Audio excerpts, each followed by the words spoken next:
सिया राम,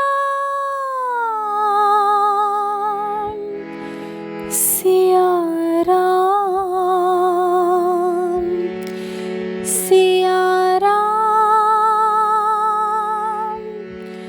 सिया राम, सिया राम, सिया राम। श्रीमद् वाल्मीकि रामायण के बालकांड का 45वां सर्ग। क्षीर सागर मंथन, रुद्र का विषपान, अमृत आदि की उत्पत्ति, दैत्यों का संहार। विश्वामित्र की बातें सुनकर श्री राम और लक्ष्मण को बड़ा विस्मय हुआ और वे मुनि से बोले, हे मुने, आपके इस अद्भुत कथा से हम दोनों भाइयों की यह रात एक क्षण के समान बीत गई। तत्पश्चात प्रातः काल होने पर जब विश्वामित्र जी नित्य कर्म से निवृत्त हो चुके तो श्री रामचंद्र उनके पास जाकर बोले, हे मुने, अब हम लोग गंगा जी के पार चलें। ऋषियों की नाव हमें ले जाने के लिए तीव्र गति से यहाँ आई है। विश्वामित्र जी फिर राम तथा लक्ष्मण सहित पार उतरे। वहाँ पहुँचने पर वे लोग विशालापुरी की शोभा देखने लगे। इस सुंदरीपुरी को देखकर श्री राम ने विश्वामित्र जी से पूछा, कृपा करके बताएं, यहाँ कौन सा राज्यवंश राज्य करता है? श्री विश्वामित्र जी बोले, श्री राम, सतयुग में दिति के पुत्र दैत्य और अदिति के पुत्र देवता दोनों ही बड़े शक्तिशाली थे।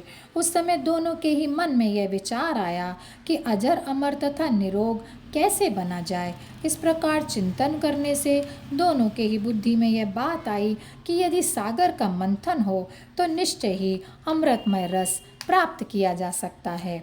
अब यह विचार मन में आते ही उन्होंने वासुकी नाग की रस्सी तथा मंदराचल पर्वत को मथानी बनाकर सागर मथना आरंभ कर दिया। तदनंतर 1000 वर्ष बीतने पर रस्सी बने हुए वासुकी के मुख से विष निकलने लगा, जिससे संपूर्ण जगत दग्ध हो उठा। यह देखकर समस्त देवता गुण त्राही त्राही करते हुए शंकर जी के पास जाकर उनकी स्तुति करने लगे। देवताओं को दुखी देखकर शंकर जी ने उस विष को कंठ में धारण कर लिया और देवताओं को संतुष्ट कर दिया। तत्पश्चात समुद्र मंथन का कार्य फिर आरंभ हुआ, किंतु इस बार उनकी मथानी बना पर्वत पाताल चला गया। तब देवगण विष्णु की स्तुति करने लगे। यह देखकर विष्णु जी ने तुरंत कछुए का रूप धारण कर उस मथानी को अपनी पीठ पर रख लिया। फिर पुरुषोत्तम भगवान केशव ने उस पर्वत शिखर के ऊपर अपना हाथ रख दिया ताकि वह उठ ना सके। तदनंतर 1000 वर्ष बीतने पर उस क्षीर सागर से भगवान धन्वंतरी कुछ अप्सराओं के साथ अवतरित हुए। उन अप्सराओं के साथ उनकी दासियां, जिनकी गणना ही नहीं की जा सकती, बाहर आईं। तत्पश्चात वरुण की कन्या वारुणी सुरा भी प्रकट होकर अपने योग्य पुरुष की खोज करने लगी। दैत्यों ने इस वरुण कन्या सुरा को ग्रहण नहीं किया, इसलिए असुर कहलाए। इधर अदिति के पुत्रों ने इस सुरा को ग्रहण कर लिया, इसलिए सुर कहलाए। नरश्रेष्ठ, तदनंतर घोड़ों में उत्तम उच्चैः श्रवा, मणिरत्न, कौस्तुभ तथा अमृत का प्राकट्य हुआ।